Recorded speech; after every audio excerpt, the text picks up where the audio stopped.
to Maybe I Can, exploring possibilities one sprinkle at a time. If you've ever found yourself asking, is this all there is to life? Then you're in the right place. I'm Debbie, author, speaker, entrepreneur, and coach. And every Tuesday, I'm here to share a sprinkle of hope and inspiration. Together, we'll uncover the more joy, more fulfillment, more prosperity, more fun. We'll share stories of transformation, actionable tips, and that little nudge you need to take the next step. So let's embark on this journey of discovery and say, maybe I can, to a life filled with more. Ready to find out? Let's get started. The Maybe I Can show starts now. Hi, everyone, and welcome to the Maybe I Can podcast. I'm your host, Debbie Weiss, and thank you so much for joining me today. Today, I want to ask you a question. When I say the word money, what happens to you? Because I know when I hear that word, money, my insides clench. Everything tightens up. Because to me, money equals stress. I don't want money to equal stress. What does it mean to you? Does it make you feel secure? Do you equate money with freedom? Are you like me? Is it stressful? Do you find the whole topic of money stressful? I think what I have found out is that money is so much more than the knowledge of how to invest and having the right job to earn the right amount, all the things that I feel that we were taught. And so I've been kind of going through my own therapeutic journey over money the last several years. And today I want to do something that I haven't done before. I thought I'd share with you a book that I've read that really impacted me. I have no affiliation to this book. I don't know the author. Nothing. I just thought, this impacted me. And so I thought maybe it would have the same impact on you. So the name of the book, and it's actually, I meant to look before I came on the air. It's not a recent book. It's called The Psychology of Money by Morgan Housel. And let's see. Oh, it was first published in 2020. So I guess it really isn't as old as I thought it was. Here it is with my little stickies for anyone who's on YouTube. And The Psychology of Money, the author really talks about that financial success is not about intelligence. It's not about knowing what's right, what's wrong, what's the best investment, all the things. It's really about your behavior around money. And I've talked about it before, but I have so much shame around money because my background is that for 10 years, I was a practicing CPA. And for the last 30 years, I've been an insurance agent and I've had different investment licenses and whatnot. And so I know stuff. Let's just say that. On paper, I would get 100% on what you should do and being risk averse and timelines and all of that. But behind the scenes with my own personal life, no. I wish I could say the same, but it's not so. And when I actually went to write my memoir, I wasn't going to talk about my money issues because I was ashamed, I was embarrassed, and I didn't want anyone to know. My closest friends and family had no idea. It literally is amazing that I'm alive because the stress that I carried around money was unbearable. And it almost didn't make it into the first draft.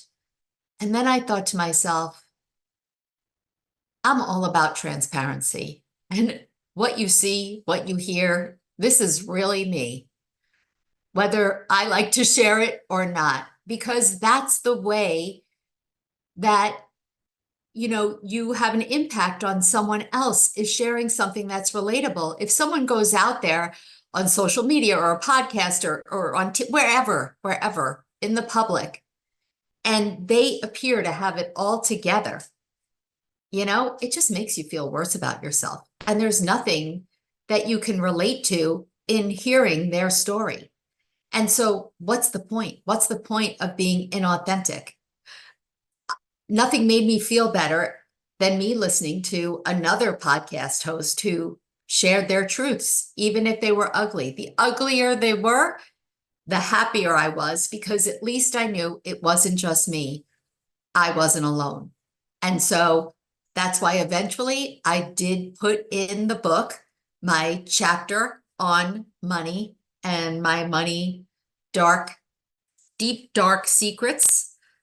And so ever since, as I've been evolving, I like to read different perspectives. And this one was interesting. All right, so I'm going to just kind of flip around and talk about, for me, what were the highlights of this book. One of the first things that he talks about is that, money is more about behavior. And what we don't realize is that our views on money really can vary greatly on the period of time that we grew up in, right? People who lived through the Depression had a much different association with money than someone who grew up, in the tech boom era. Money is also tied to emotions. And so he talks about the emotion of fear can lead to either excess saving or avoiding investing because you're so scared about losing your money. What about greed? I mean, I hate to think that mine has to do with greed, but I guess it did. It causes impulsive spending or risky investments. For me, it was the first, I think. Not necessarily impulsive spending. Well, maybe just sticking my head in the sand. It would be a better terminology. Insecurity. Insecurity makes people chase financial milestones for validation, right? It's when I drive that car. My father always wanted to be driving a Cadillac because back then, the Cadillac, that was your status symbol. You made it. And if people saw you driving that car, they knew that you had done it. Overconfidence. A lot of times you think, oh, I can never fail, right? Someone who maybe hit the lottery, I don't know, and they thought, oh, this is easy. And then they make reckless decisions because they don't realize that easy come, easy go. All right. Let me turn to my first little snippet here. And Housel talks about the difference actually between lottery winners, and we've heard about it all the time. People who come into wealth, they often end up bankrupt, which seems so crazy. And it's usually due to poor financial habits. They've got the money, they think they'll have an endless supply because it seems like so much, and they spend excessively, and they just don't have an understanding of, what to do. And then on the other hand, there are some quiet investors like Warren Buffett who grew their wealth over time through discipline, patience, and the ability to avoid impulsive decisions. So let me read you a little excerpt from this chapter that's called Confounding Compounding. More than 2,000 books are dedicated to how Warren Buffett built his fortune. Many of them are wonderful, but few pay enough attention to the simplest fact. Buffett's fortune isn't due to just being a good investor, but being a good investor since he was literally a child. As I write this, Warren Buffett's net worth is $84.5 billion.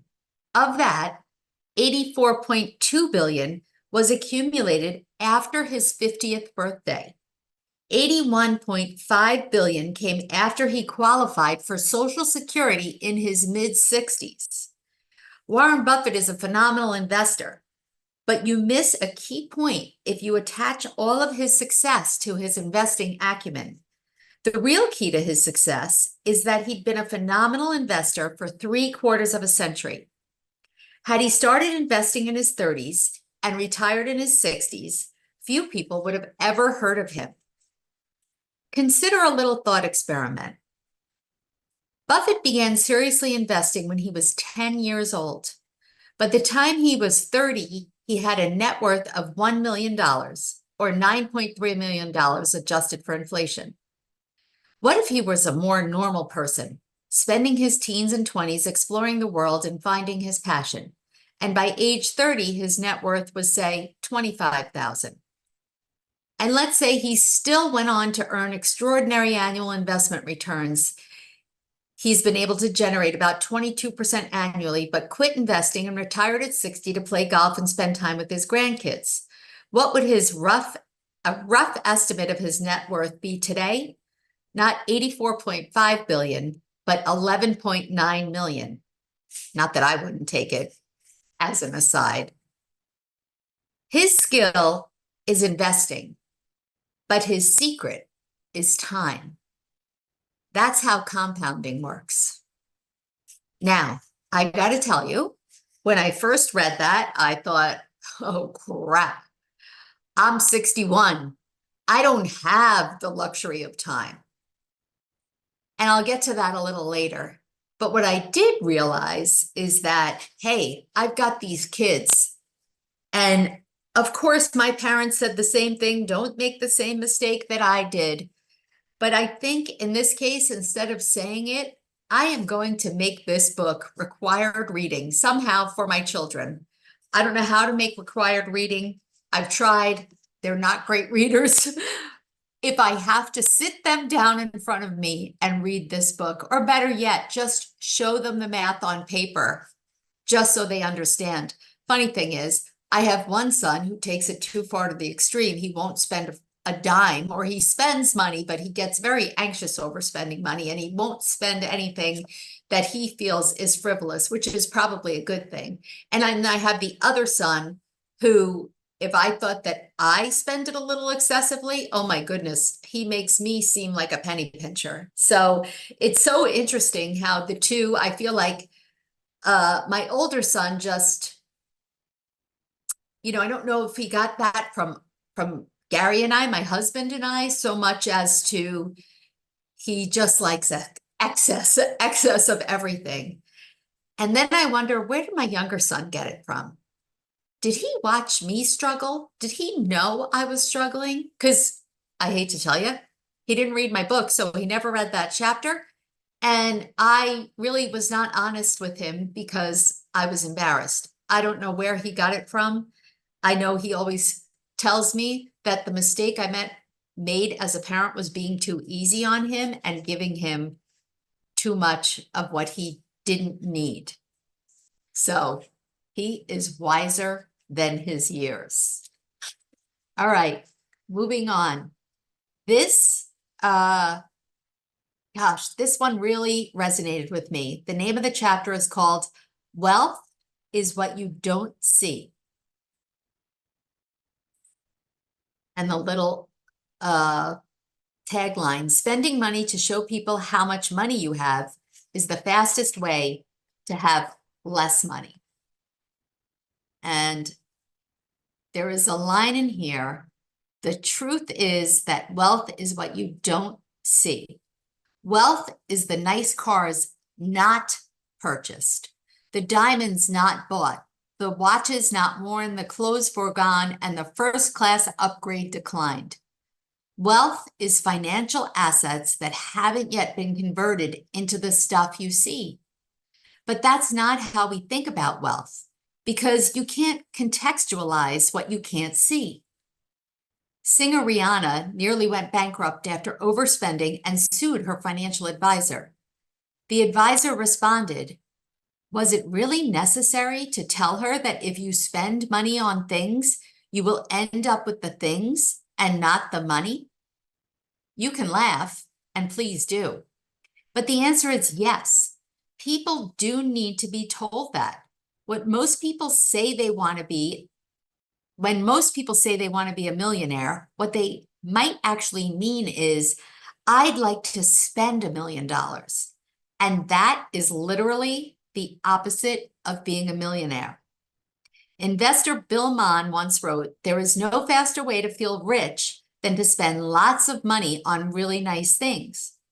But the way to be rich is to spend money you have and to not spend money you don't have. It's really that simple." It's excellent advice, but it may not go far enough. The only way to be wealthy is to not spend the money that you do have. It's not just the only way to accumulate wealth, it's the very definition of wealth. We should be careful to define the difference between wealthy and rich. It is more than semantics. Not knowing the difference is a source of countless poor money decisions. Rich is a current income. Someone driving a $100,000 car is almost certainly rich, because even if they purchase the car with debt, you need a certain level of income to afford the monthly payment. Same with those who live in big homes. It's not hard to spot rich people. They often go out of their way to make themselves known. But wealth is hidden. It's income not spent. Wealth is an option not yet taken to buy something later. Its value lies in offering you options, flexibility, and growth to one day purchase more stuff than you could right now. And I have to continue because this really resonated with me. Diet and exercise offer a useful analogy. Losing weight is notoriously hard, even among those putting in the work of vigorous exercise. In his book, The Body, Bill Bryson explains why. One study in America found that people overestimate the number of calories they burned in a workout by a factor of 4. They also then consumed, on average, about twice as many calories as they had just burned off. The fact is, you can quickly undo a lot of exercise by eating a lot of food, and most of us do. Exercise is like being rich. You think, "I did the work, and I now deserve to treat myself to a big meal." Wealth is turning down that treat meal and actually burning net calories. It's hard and it requires self-control, but it creates a gap between what you could do and what you choose to do that accrues to you over time. The problem for many of us is that it is easy to find rich role models. It's harder to find wealthy ones because, by definition, their success is more hidden. When I read that, it reminded me of when my husband and I first bought our house that I'm living in. It's been almost 26 years since we've lived here. And it was at a time where we all of a sudden had a huge bump in our income. I would say 2 to 2.5 times our income. And so when we start looking at houses, I was looking at more expensive houses than he was. And he fought me on it. And I said to him, "Come on, even though it might be a little difficult for us now to afford this, we're just starting. It's only going to go up from here. Our income is only going to go up from here." And he finally gave in to me. And wouldn't you know, I don't even know if we were living here. Yeah, we were probably living here about a year, maybe 2. And something completely unexpected, could never have predicted, happened to us in our industry. And all of a sudden, our income declined 30%. 30%. And that was, well, like I said, 26 years ago. So let's say it's 25 years ago. 25 years ago. Just now, I'm getting close to what we were making at that time. 25 years later. And now I understand. I thought, what could happen? Now we've got this under control. But it just goes to show that something is always going to happen because that's life. It might not have been something like that. It could have been anything. But if I had listened to him and not thought, oh, this is how much money we're making, let me spend below. Let me get a smaller house, maybe in not the exact neighborhood, dream neighborhood that I wanted, not a brand new house, so many different things. Now, like I said, I've been living here all these years, and I so many times have wanted to sell my house, not really wanted to sell my house, but knowing that I should sell my house, that I should take the bullet, bite the bullet, and downsize. I knew financially that's what we needed to do so many different times over the last 25 years, but I could never do it. And it wasn't for show. At least I don't think it was. Maybe partially it was, because I was so embarrassed and felt such shame in the fact that, maybe this wasn't the best use of our finances. And I also think when I'm reading this, I guess this makes sense because Gary's parents were older than mine. I think they were probably children in the Depression. They were raised differently than my parents were when it was probably a little bit post-war, World War II, more of a booming economy, obviously, than the Depression. And they just grew up differently. And Gary's parents, they didn't, they earned, I would say low to middle of the road wage, but yet I can't speak for them, but they did it right. From what I see and saw, they did it right. They stayed in their smaller home. They saved their money. They were able to spend it on things. It's not like I remember, my mother-in-law had lovely jewelry that my father-in-law had purchased over the years. They would vacation, and they eventually retired to Las Vegas, which is where they wanted to go. And even there, they had it right down to the penny. Like, they liked to go to their little casinos, and they didn't gamble a lot because they had control. And I can't guarantee it, but their life, I think, with money, they didn't view it as stress because they didn't live above their means. They actually lived below their means. Time is running out. So you know what I'm going to do? I knew this was going to happen to me. When you plan for a podcast, you think, oh, I've got all this time. Instead, let me highlight. I'm going to go back to the back of the book where he has some little tidbits. All right, skipping that. Manage your money in a way that helps you sleep at night. Gosh, isn't that great? Because for each of us, it's something different, right? Some people won't sleep well unless they earn the highest returns. Others will only get a good night's rest if they're conservatively invested. To each your own. But thinking about money, how should I be spending? How am I making these decisions? The decisions I make with my money today, is that going to allow me to sleep tonight? That is a great way to think about it before you make a purchase of any kind. Use money to gain control over your time. The older I get, I realize money does mean freedom. What do most of us want out of life? Is it the fancy stuff? I don't know. I never wanted the fancy stuff for the most part. It is the freedom to do what I want. I want the freedom to do what I want with my time, in my days, especially now as I get older.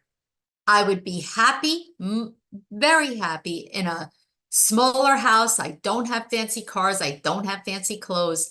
I realized I spend money, especially with Amazon, boy, right? I mean, oh, it's so easy. You see the ad, click, boom, it's yours the next day.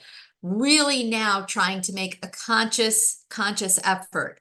And, let me skip to that. After reading the book and compounding and I really had to really focus on not making this book make me feel even worse about myself. And in the end, what I took away from it is, yes, I can teach my kids, but I can also teach them now by example, because even at 61, my life's not over.